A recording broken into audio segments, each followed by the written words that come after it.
Hello everyone. तो आज के इस वीडियो में हम जावा प्रोग्रामिंग लैंग्वेज के बारे में सीखेंगे। In this video only cover theoretical part. हम इस वीडियो में सिर्फ जावा के थ्योरेटिकल पार्ट्स को कवर करेंगे, क्योंकि कुछ लोगों ने मुझे टेलीग्राम चैनल पर पिंग किया था कि आप एक वीडियो जावा पे बनाए जिसमें सिर्फ थ्योरेटिकल आप कवर करें। सो ये वीडियो उन लोगों के लिए है। देन हम एक नया प्लेलिस्ट बनाएंगे, उसमें हम step by step coding and theoretical दोनों को साथ लेके चलेंगे। तो आज की इस वीडियो में हम सिर्फ थ्योरेटिकल पार्ट्स लेके चलेंगे, like introduction of Java and OOPs introduction, encapsulation, class, abstraction, इन सब के बारे में सीखेंगे। देन हम ये भी जानेंगे कि हम अपने विजुअल स्टूडियो कोड में जावा को कैसे इम्प्लीमेंट करें। देन हम ये भी सीखेंगे कि अपने विंडो सिस्टम में हम कैसे अपने जेडीके को इंस्टॉल करें, जिसके जिसके वजह से हमारा जो जावा है वो रन कर सके ऑन विजुअल स्टूडियो कोड में। So let's move to our topics. तो चलिए सबसे पहले अब हम उस एक्सटेंशन को देखेंगे जो कि हम विजुअल स्टूडियो कोड में डाउनलोड करते हैं अपने जावा कोड को रन करने के लिए। सबसे पहले हम विजुअल स्टूडियो कोड ओपन करेंगे। देन हम यहाँ पे एक्सटेंशन टैब पे क्लिक करेंगे। यहाँ पे हम टाइप करेंगे जावा। मैंने ऑलरेडी वो एक्सटेंशन डाउनलोड करके रखा हुआ है, तो आपको जो इंस्टॉल करना होगा वो होगा ये एक्सटेंशन पैक फॉर जावा। आप जब इसको इंस्टॉल करेंगे तो इसके साथ 3-4 और पैकेज जो होंगे वो इंस्टॉल होंगे, तो ये थोड़ा टाइम ले सकता है। इसके बाद आपको कोई भी प्रॉब्लम नहीं होगा अपने जावा कोड को राइट करके रन कराने में। देन उसके बाद एक और एरर आएगा जब हम जावा का कोड को रन करेंगे, तो उसमें एरर आएगा कि आपके डेस्कटॉप में जेडीके डाउनलोड नहीं है। मीन्स इसके लिए एक रन टाइम इन्वायरमेंट चाहिए जो कि आपको सिस्टम में इंस्टॉल होना चाहिए, तो वो हमारा जेडीके है। जेडीके के थ्रू ही हम अपने डेस्कटॉप पे या फिर अपने लैपटॉप पे हम जावा कोड को प्रॉपरली रन कर सकते हैं। तो उसके लिए हमें सबसे पहले क्रोम ब्राउजर पे जाना होगा। देन हम क्रोम ब्राउजर के बाद हम टाइप करेंगे यहाँ जेडीके डाउनलोड। देन आप उसके ऑफिशियल साइट पे जाएंगे। ऑफिशियल साइट पे जाने के बाद आप यहाँ से देखिए, लाइक आप लाइनक्स के लिए डाउनलोड कर सकते हैं, मैक के लिए या फिर विंडो के लिए। तो आपको विंडो के लिए इंस्टॉल करना है, तो आप इस पे विंडो पे क्लिक करेंगे। देन आपको 64 इंस्टॉलर आपको इसे इंस्टॉल करना होगा। तो आप जैसे ही इस यूआरएल पे क्लिक करेंगे, आपको जो इंस्टॉलर है पैकेज वो डाउनलोड होना स्टार्ट हो जाएगा। तो जैसे ही वो डाउनलोड हो जाए, मैंने ऑलरेडी डाउनलोड कर लिया है, तो वो जैसे ही आपको डाउनलोड हो जाए, आप सीधे आप अपने फाइल में जाइएगा जहाँ पे वो ऑलरेडी डाउनलोडेड है। जैसे कि मेरा यहाँ पे डाउनलोड है, तो मैं क्या करूँगा कि इस पे सिंपली इसका इंस्टॉलेशन प्रोसेस है, आप इस पर क्लिक करके इंस्टॉल कर सकते हैं नॉर्मल एक एप्लीकेशन की तरह। देन इसके बाद आपको जाना होगा, इंस्टॉल करने के बाद जब जैसे आपका ये विन फाइल इंस्टॉल हो जाए, आपको जाना होगा सी ड्राइव में। देन आपको जाना होगा प्रोग्राम फाइल। प्रोग्राम फाइल के बाद आपको यहाँ पे एक फोल्डर मिलेगा जावा, आपको इस पे क्लिक करना होगा। देन इस पे जेडीके 20 पे क्लिक करना होगा, आपको बिन फाइल पे क्लिक करना होगा। देन यहाँ से आपको जितना भी पाथ होगा बिन फाइल तक आपको कॉपी कर लेना होगा। कॉपी करने के बाद आपको सर्च बॉक्स में आना होगा विंडो के। देन इसमें एडिट करना होगा इन्वायरमेंट वेरिएबल, आपको इसको इन्वायरमेंट वेरिएबल में ऐड करना होगा इस जो यूआरएल हमने कॉपी किया है फाइल पाथ को।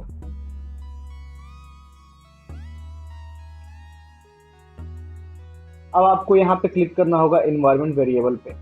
इन्वायरमेंट वेरिएबल पे आएंगे, इसमें आपको यहाँ पे पाथ दिख रहा होगा, आपको इस पे क्लिक करना होगा। एंड देन आपको एक न्यू क्रिएट फाइल को पाथ को क्रिएट करना होगा, और उसमें अपने बिन यूआरएल को जो हमने वहाँ से कॉपी किया था पाथ को, वहाँ से आपको यहाँ पे पेस्ट करके सिंपली यहाँ पे ऐड कर देना होगा, जिससे कि आपका वहाँ पे अब बिन फाइल का जो पाथ है वो ऐड हो जाएगा। तो आप इजीली अब उसके बाद कोई भी हमारे विजुअल स्टूडियो कोड में इधर नहीं आएगा, आपका जावा कोड जो है वो रन करेगा टर्मिनल में। फिलहाल मैंने ये सारे प्रोसेस कर रखे हैं, अगर आपको कोई प्रॉब्लम आता है इसके सेटअप में तो आप मुझे बताइएगा, मैं इस पे प्रॉपर वीडियो बना दूंगा। देन अब हम आते हैं इंट्रोडक्शन पे, जावा के इंट्रोडक्शन पे। तो हम सबसे पहले इसके जो मैंने नोट्स यहाँ पे बना रखा है मैं उसको ओपन कर देता हूँ डिस्प्ले पे। तो सबसे पहले हमने इस नोट्स में ये देखना है कि इंट्रोडक्शन, जावा का इंट्रोडक्शन। मेन ये एक इंट्रोडक्शन टाइप में है, तो इस वीडियो में हम जावा का इंट्रोडक्शन देखेंगे। ठीक है, उप्स इंट्रोडक्शन क्या होता है, देन हम encapsulation and then classes objects के बारे में जानेंगे। तो ये जो नोट्स है वो पूरा प्रॉपर नोट्स है, मैंने टेलीग्राम चैनल पे इसको ऑलरेडी सेंड कर रखा है।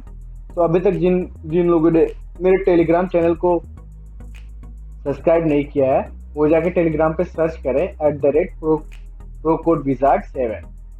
तो आप उस पर सब्सक्राइब करके वहां से इस नोट को डाउनलोड कर सकते हैं।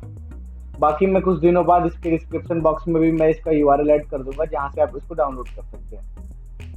सबसे पहले हम चलते हैं व्हाट इज जावा। तो जावा क्या है?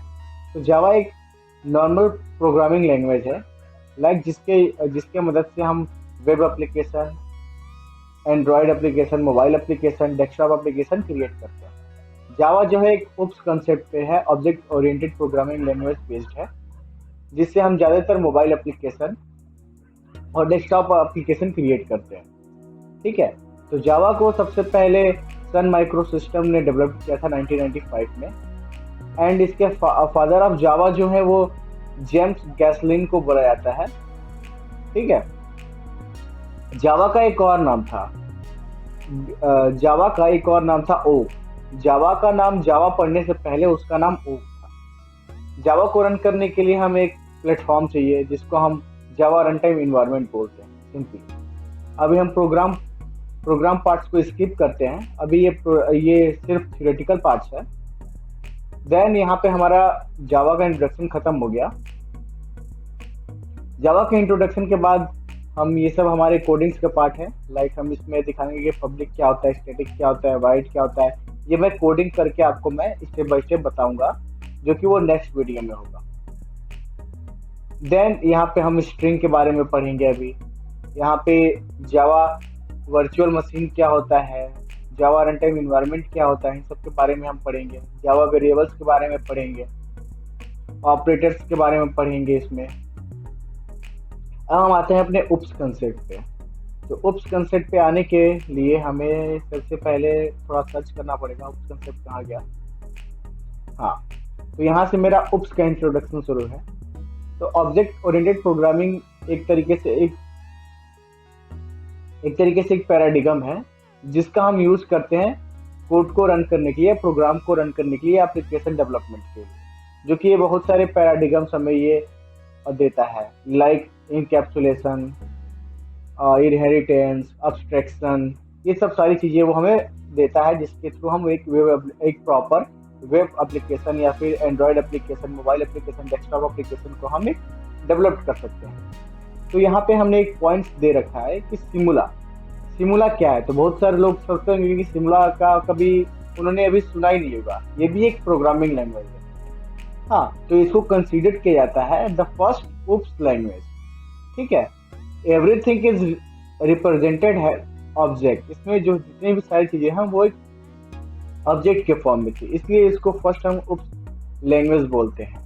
ठीक है, इसको हम बोलते हैं कि इज ट्रूली ऑब्जेक्ट ओरिएंटेड। ये जो हमारा ट्रूली जो है ऑब्जेक्ट ओरिएंटेड प्रोग्रामिंग था, क्योंकि इसमें जितने भी फंक्शंस हम यूज कर रहे थे वो सारे ऑब्जेक्ट थे, प्योरली रियल ऑब्जेक्ट थे।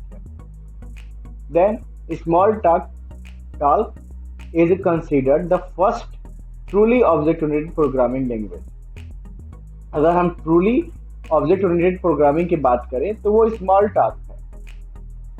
देन यहाँ पे हम कुछ मोस्ट पॉपुलर उप्स पे बेस्ड जो है हमारे लैंग्वेज है, प्रोग्रामिंग लैंग्वेज है, उनकी मैंने यहाँ पे एग्जांपल दे रखा है। लाइक पहले पे Java, C sharp, C++, Python, PHP, etc. बहुत सारे ऐसे हैं जो उप्स पे बेस्ड हैं।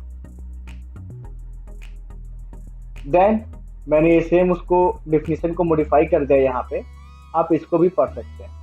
यहाँ पे मैंने ऑब्जेक्ट को डिफाइन कर दिया कि उप्स में जो ऑब्जेक्ट ओरिएंटेड प्रोग्रामिंग में ऑब्जेक्ट क्या होता है। तो object means a real world entity such as pen, chair, character. Object वो चीज होता है जिसके पास कुछ बिहेवियर हो, कुछ प्रॉपर्टीज हो, इसलिए हम उनको ऑब्जेक्ट बोलते हैं। यहाँ पे मैंने दे भी रखा है कि object, class, inheritance, polymorphism, abstraction, encapsulation, इन सब के बारे में हम अभी स्टडी करेंगे। देन नेक्स्ट वीडियो में हम इन सब पे डीपली स्टडी करेंगे। तो यहाँ पे अब आते हैं हम ऑब्जेक्ट ओरिएंटेड प्रोग्रामिंग। मैंने इसको ऑलरेडी डेफिनेशन बता दिया है। तो इसमें ये लिखा हुआ है कि यूजिंग क्लासेज एंड ऑब्जेक्ट, हम क्लासेज एंड ऑब्जेक्ट का यूज करके हम एक प्रोग्राम को पूरा डिजाइन करते हैं। It simplify software development and mechanism by providing some concept. ये कुछ कंसेप्ट जो होते हैं जिसके थ्रू हम ये अपने प्रोग्राम्स को डेवलप करते हैं, लाइक ऑब्जेक्ट, क्लास, इनहेरिटेंस, ये सब सारे कंसेप्ट हैं। इसमें मैंने एक पॉइंट और दे रहा है, there are some other terms, कुछ इसमें अलग टर्म्स भी होते हैं, which are used in object oriented design. जब भी हम ऑब्जेक्ट ओरिएंटेड डिजाइन करते हैं तो हम कुछ यूज करते हैं, like coupling, cohesion, associate, aggregation, composition, इन सब का भी हम यूज करते हैं। ये मेरा जो एक बार नोट्स पढ़ लेगा ना, उसको दोबारा कहीं से पढ़ने की जरूरत ही नहीं है। मैंने इसमें इतने सिंपल कंसेप्ट, इतने सिंपल वर्ड्स मैंने यूज किए हैं कि आप इजिली जावा के उस कंसेप्ट को समझ जाएंगे। यहाँ पे मैंने एक ग्राफ बना रखा है जिसके थ्रू हम उप्स को पूरी तरीके से समझ सकते हैं कि क्लास किस नंबर पे होता है, ऑब्जेक्ट किस पोजीशन पे होता है, इनहेरिटेंस। हम लोग ऐसे ही यूज करते हैं प्रोग्रामिंग लैंग्वेज को। इनकैप्सुलेशन लास्ट में आता है क्योंकि हम सब इन सारे कोड्स को हम एक में कंबाइन कर देते हैं, कोड्स और डाटा को, देन हम वो इनकैप्सुलेशन कहलाता है। यहाँ पे वो हम आगे अभी पढ़ लेते हैं। लाइक अब हम सबसे पहले ऑब्जेक्ट पे आते हैं। तो ऑब्जेक्ट क्या होता है, ठीक है। तो वही मैंने first definition, like any entity that have state and behaviour is known as object. कोई भी ऐसा एंटिटी, कोई भी ऐसा ऑब्जेक्ट जिसके पास उसके पास बिहेवियर हो और उसके पास लाइक स्टेट हो। जैसे कि हम मान सकते हैं एक चेयर क्या है, एक ऑब्जेक्ट है। उसके पास क्या है, एक उसकी बिहेवियर है कि वो उस पर हम बैठ सकते हैं, लाइक उसका कलर है, उसका शेप एंड साइज है। तो उसके स्टेट एंड बिहेवियर है जिससे हम समझ में आता है कि हाँ वो एक चेयर है, इसलिए हम उसको ऑब्जेक्ट बोलते हैं। ऑब्जेक्ट जो है वो फिजिकल और लॉजिकल दोनों होता है। ऑब्जेक्ट जो है वो फिजिकली भी होता है, वो लॉजिकली भी होता है। Object can be defined as a instance of a class. Object को हम एग्जाम्पल मान सकते हैं, इंस्टेंस मान सकते हैं क्लास का। यहाँ पे object contain an address that take a some space in memory. Object के पास सबसे मेन इंपॉर्टेंट बात ये होता है कि ऑब्जेक्ट जो है वो कंटेन करता है एड्रेस को, ठीक है। उसके पास कुछ एड्रेस होते हैं जिसके वजह से वो अपने मेमोरी में कुछ वो स्पेस कंज्यूम कर लेता है, इसलिए उसको हम लोग फिजिकल भी बोलते हैं एंड लॉजिकल बोथ बोलते हैं। ऑब्जेक्ट जो है, मेरा जो थर्ड पॉइंट है most important, object can communicate without knowing the details of each other data और कोड। लाइक बहुत सारे हमने ऑब्जेक्ट क्रिएट कर रखे हैं क्लास के अंदर, और ऑब्जेक्ट जो है वो एक दूसरे से कम्युनिकेट कर लेते हैं इजिली, बिना ये जाने कि उस ऑब्जेक्ट में कौन सा कोड लिखा है और हमारे ऑब्जेक्ट में कौन सा कोड लिखा है। वो इजिली जो है वो एक दूसरे के साथ कम्युनिकेट कर सकते हैं। मैंने यहाँ पे ऑब्जेक्ट का एक एग्जांपल भी दे रखा है। ये dog is a object because it have state like colour, name, etc as will have behavior like wagging, वो पूंछ हिलाता है अपना, भौंकता है, वो सब सारी चीज़ हम तीन तरीके से इनिशियलाइज कर सकते हैं। ऑब्जेक्ट को इनिशियलाइज कर सकते हैं तीन तरीके से। बाय रेफरेंस वेरिएबल के थ्रू, थोड़ा मैं जूम कर देता हूँ। अब मैं यहाँ पे by the reference variable, by method के थ्रू और कंस्ट्रक्टर के थ्रू, हम तीन तरीकों से ऑब्जेक्ट को इनिशियलाइज करा सकते हैं। अब सिंपली हम पढ़ेंगे क्लास। क्लास क्या होता है? तो क्लास जो है, collection of object is called class. जैसे कि बहुत सारे ऑब्जेक्ट के कलेक्शन, उसी को हम बोलते हैं क्या? क्लास बोलते हैं। It is a logical entity, ये एक लॉजिकल एंटिटी है, ठीक है। Class does not consume any space, class कोई भी स्पेस कंज्यूम नहीं करता है।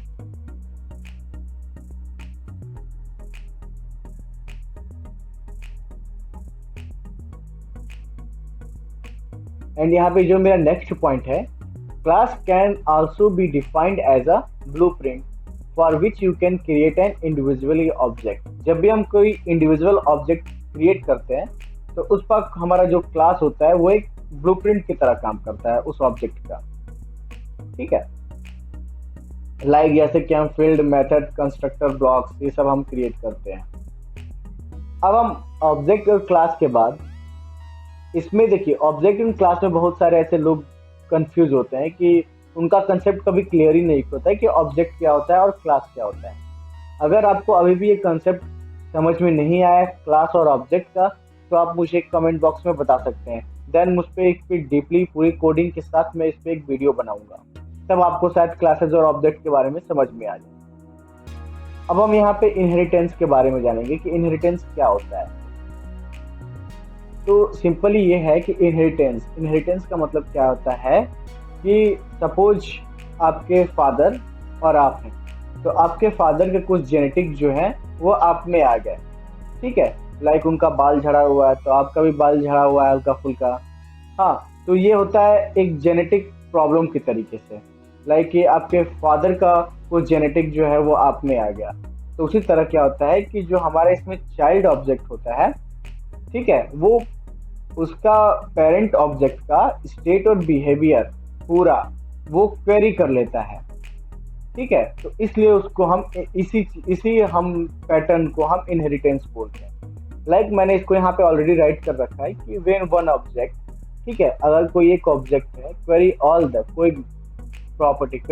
The properties or state and behaviour of our parent object is known as inheritance. मतलब कि कोई एक ऑब्जेक्ट है, लाइक चाइल्ड ऑब्जेक्ट कह सकते हैं, कोई भी एक ऑब्जेक्ट जो कि अपने पेरेंट ऑब्जेक्ट का पूरा बिहेवियर और पूरा स्टेट जो है वो क्वेरी कर ले, देन हम उसको इनहेरिटेंस बोलते हैं। लाइक हम यहाँ पे एग्जांपल भी दे रखेंगे, क्लास जो है सब class name extend super class. तो हम इन सब को कोडिंग के पार्ट्स को बाद में समझेंगे एंड नेक्स्ट वीडियो में हम इनहेरिटेंस को कोड के थ्रू भी समझेंगे। इस कोड के थ्रू समझना इजी होता है, ठीक है। अब हम यहाँ पॉलीमॉर्फिज्म में आते हैं कि पॉलीमॉर्फिज्म क्या है। पॉलीमॉर्फिज्म इनहेरिटेंस एक बहुत बड़ी टॉपिक्स हैं, इन पे हम एक लेक्चर क्रिएट करेंगे, देन आप वहाँ से इजीली इसको स्टडी कर सकते हैं। अभी फिलहाल आप इतना ही समझिए कि इनहेरिटेंस क्या होता है, ठीक है। Acquire all the properties inheritance, ठीक है, of the parent object is known as inheritance. अब आता है पॉलीमॉर्फिज्म। पॉली आप नाम से ही समझ सकते हैं कि पॉलीमॉर्फिज्म मतलब पॉली, कई तरीकों से एक ही टास्क को कई तरीकों से परफॉर्म किया जाए या फिर उसी एक ही टास्क को कई तरीकों से किया जाए तो उसको हम पॉलीमॉर्फिज्म बोलते हैं। Like if one task is perform in different way, कई तरीकों से, it is known as polymorphism, उसे हम पॉलीमॉर्फिज्म बोलते हैं। In Java we use method overloading and method overriding to achieve polymorphism. हम अगर मुझे पॉलीमॉर्फिज्म को अचीव करना हो देन हम उसके लिए मेथड ओवरलोडिंग एंड ओवररीडिंग का यूज करते हैं।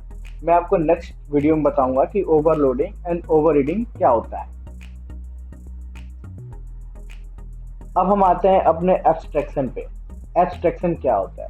तो एब्स्ट्रैक्शन को नॉर्मली ये समझिए कि लाइक हम एक वेबसाइट पे हैं, लाइक हमारे पास एक वेब एप्लीकेशन ओपन है, हम फॉर्म पे क्लिक करते हैं तो मुझे सिर्फ उसकी फंक्शनलिटी दिखती है कि यहाँ पे हमको टाइप करना है नेम ये, देन हम सबमिट बटन पे क्लिक करेंगे तो हम नेक्स्ट पेज पे चले जाएंगे। लेकिन उसके पीछे क्या हो रहा है, लाइक बैकएंड साइड में क्या हो रहा है वो आप नहीं देख सकते। तो एब्स्ट्रैक्शन वही है कि हाइडिंग इंटरनल डिटेल्स, मतलब कि हम इंटरनल डिटेल्स को हाइड करते हैं एंड शोइंग फंक्शनलिटीज ओनली, सिर्फ हम फंक्शनलिटीज को शो करते हैं, इन नोन है एब्स्ट्रैक्शन, ठीक है। In Java we use abstract class and interface to achieve abstraction। हम abstract class and interface का यूज करते हैं abstraction को पाने के लिए। अब हम यहाँ से पढ़ेंगे इनकैप्सुलेशन। इनकैप्सुलेशन क्या होता है? तो इसका नाम से ही पता चल जा रहा है कि ये एक इनकैप्सुलेशन मतलब कि एक कैप्सूल के टाइप में। तो कैप्सूल में क्या होता है कि उसमें जितने भी फार्मूलेज होते हैं, जो उसमें पाउडर होता है वो मिक्स होता है कैप्सूल के अंदर। तो उसी को लाइक इनकैप्सुलेशन उसी टाइप का है कि बाइंडिंग और रैपिंग कोड एंड डाटा को बाइंड कर देता है, रैप कर देते हैं एक सिंगल यूनिट में, ठीक है। उसी को हम इनकैप्सुलेशन बोलते हैं। तो Java class is an example of encapsulation. तो जावा क्लास जो है वो एक एग्जांपल है, सबसे इजी एग्जांपल है इनकैप्सुलेशन का।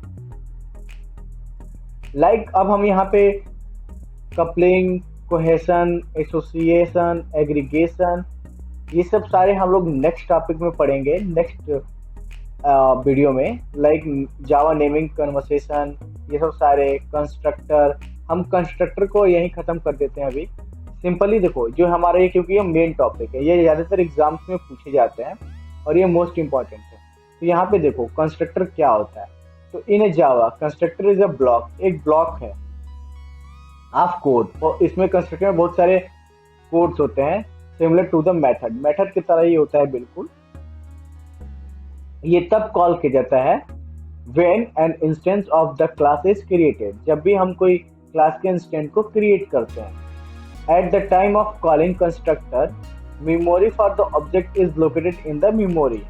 जो जब भी हम यहाँ पे मैंने लिखा हुआ है कि एट द टाइम, उस समय जब हम कंस्ट्रक्टर को कॉल करते हैं, तो जो उसकी मेमोरी फॉर द ऑब्जेक्ट, जो ऑब्जेक्ट की मेमोरी होती है, is located in the memory, वो मेमोरी में लोकेटेड होती है। हम उसके जो हमारा जो मेमोरी में लोकेटेड ऑब्जेक्ट होता है, हम उसके थ्रू हम कंस्ट्रक्टर को कॉल कर लेते हैं। It is a special type of method which is used to initialise the object. ठीक है, ये इंपॉर्टेंट बात है कि एक स्पेशल टाइप ऑफ मेथड है जिसका हम यूज करते हैं किसी भी ऑब्जेक्ट को इनिशियलाइज करने के लिए। ये दो प्रकार के हमारे जो है कंस्ट्रक्टर होते हैं। एक जो हमारा डिफॉल्ट कंस्ट्रक्टर, जिसको हम डिफॉल्ट कंस्ट्रक्टर बोल सकते हैं। एक जो होता है वो पैरामीटराइज्ड, एक नॉन आर्गुमेंट कंस्ट्रक्टर होते हैं। ये NAARG मतलब कि नॉन आर्गुमेंट कंस्ट्रक्टर होते हैं, जिसको हम डिफॉल्ट कंस्ट्रक्टर भी बोलते हैं। और एक होता है हमारा पैरामीटराइज्ड। ठीक है, तो डिफॉल्ट कंस्ट्रक्टर क्या होता है? Does not have any parameter, उसके पास कोई भी पैरामीटर नहीं होता, इसलिए हम लोग उसको डिफॉल्ट पैरामीटर्स बोलते हैं। ठीक है, एंड पैरामीटराइज क्या होता है कि when have a specific number of parameter, जब उसके पास कुछ स्पेसिफिक नंबर ऑफ पैरामीटर होते हैं, इसलिए उसको हम लोग पैरामीटराइज्ड बोल देते हैं। ठीक है, तो फिलहाल इस वीडियो में इतना ही। अब अभी तक जिन लोगों ने भी मेरे चैनल को सब्सक्राइब नहीं किया है, वो मेरे चैनल को सब्सक्राइब करें, मेरे चैनल को शेयर करें अपने दोस्तों के साथ, और हाँ, बेल आइकन दबाना ना भूलें, जिससे कि हमारे अपकमिंग वीडियोस जावा पे आने वाले उनका नोटिफिकेशन उन पर पहले पहुंचे। सो सी यू इन नेक्स्ट वीडियो।